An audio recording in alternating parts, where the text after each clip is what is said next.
বিসমিল্লাহির রহমানির রহিম। Hello viewers, আসসালামু আলাইকুম। Betbunia IT official YouTube channel থেকে আপনাদেরকে আজকের পে স্কেলের আপডেটের শুভেচ্ছা এবং অভিনন্দন জানাচ্ছি মোহাম্মদ মঈনুদ্দিন চৌধুরী। আজকে পে স্কেলের যে আপডেট সেটা হচ্ছে পে স্কেল বাস্তবায়নে নতুন 5 সিদ্ধান্ত চূড়ান্ত করল সচিব কমিটি। সেই বিষয়ে আপনাদের সাথে বিস্তারিত আলোচনা করব, কারণ আপনারা জানেন যে সরকারি কর্মকর্তা কর্মচারীদের দীর্ঘ অপেক্ষার অবসান ঘটিয়ে চূড়ান্ত পর্যায়ে রয়েছে নবম পে স্কেল বাস্তবায়নের প্রক্রিয়া। বুধবার 24 জুন সচিবালয়ে মন্ত্রিপরিষদ সচিব নাসিমুল গনির সভাপতিত্বে অনুষ্ঠিত সচিব কমিটির বৈঠকে 5 সিদ্ধান্ত চূড়ান্ত করেছে সচিব কমিটি। সেই যে 5 সিদ্ধান্তগুলো আমি আপনাদের সাথে তুলে ধরার চেষ্টা করছি। সরকার আগামী 1 জুলাই থেকে নতুন পে স্কেল কার্যকর করার সিদ্ধান্ত নিয়েছে।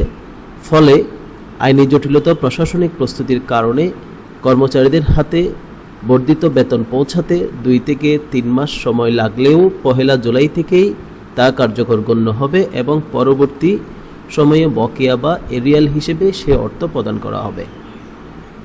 2 নাম্বার সেটা হচ্ছে প্রাথমিক পরিকল্পনায় 3 ধাপে বাস্তবায়নের কথা থাকলেও কর্মচারীদের দাবির প্রেক্ষিতে বর্তমানে 2 ধাপে পুরো পে স্কেল বাস্তবায়নের সিদ্ধান্ত নেওয়া হয়েছে। 3 নম্বর যে সিদ্ধান্ত সেটা হচ্ছে আর্থিক চাপ বিবেচনায় 10ম থেকে 20তম গ্রেডের কর্মচারীদের বেতন বৃদ্ধির ক্ষেত্রে প্রথম ধাপে 60% সুবিধা প্রদানের ইতিবাচক সিদ্ধান্ত নেওয়া হয়েছে। সেই সঙ্গে প্রথম থেকে 9ম গ্রেডের কর্মকর্তাদের জন্য প্রথম ধাপে 40% বর্ধিত বেতন প্রদানের পরিকল্পনা করা হয়েছে। হ্যালো ভিউয়ার্স, 4 নম্বর যে সিদ্ধান্ত সেটা হচ্ছে 11তম গ্রেড থেকে 20তম গ্রেডের কর্মচারীদের দীর্ঘদিনের গ্রেড ভিত্তিক যে বৈষম্য সেটা দূর করে একটি বিশেষ রোডম্যাপ তৈরি করা হচ্ছে। মূল বেতন বাড়ানোর পাশাপাশি বর্তমানে যে বাজার পরিস্থিতি রয়েছে সেটার সঙ্গে সঙ্গতি রেখে তাদের বাড়ি ভাড়া, চিকিৎসা ভাতা, টিফিন ভাতা, যাতায়াত ভাতা ও অন্যান্য আরও যে ভাতাগুলো আছে সেগুলো উল্লেখযোগ্য হারে বৃদ্ধির বিষয়েও বৈঠকে জোর দেওয়া হয়েছে। 5ম এবং শেষ নাম্বার যে সিদ্ধান্ত সেটা হচ্ছে পে স্কেল ঘোষণার পর যেন কোনো আইনি বা প্রযুক্তিগত জটিলতা দেখা না দেয়, সেজন্য আইনি যে ভিটিং এবং বিধিমালা সংশোধনের কাজ দ্রুত সম্পন্ন করা হচ্ছে। সে সঙ্গে বেতন নির্ধারণ বা ফিক্সেশন প্রক্রিয়াকেও সক্রিয় ও ডিজিটাল করার কারিগরি রূপরেখা তৈরি করা হচ্ছে।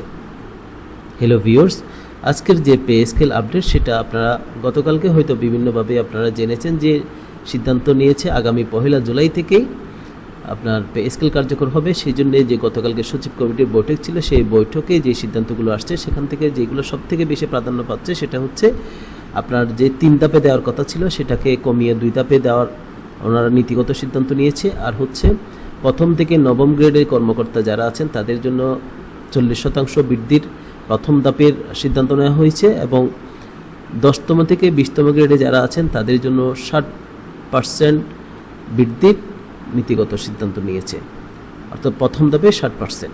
তো এই তথ্যটি জানিয়ে Betbunia IT official YouTube channel থেকে আজকে আপনার পে স্কেলের এই আপডেট রেখে পরবর্তীতে নতুন কোনো তথ্যে অবশ্যই আপনাদের সাথে দেখা হবে। সেই পর্যন্ত সবাই ভালো থাকবেন, সুস্থ থাকবেন। ভিডিও যদি ভালো লাগে লাইক, কমেন্ট, শেয়ার করে অন্যকে দেখার সুযোগ করে দিবেন।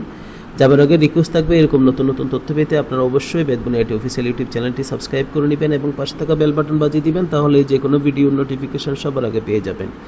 আর যারা ইতিপূর্বে সাবস্ক্রাইব করেছেন আপনাদেরকে অসংখ্য ধন্যবাদ। সবাই সুস্থ থাকবেন, ভালো থাকবেন। আসসালামু আলাইকুম।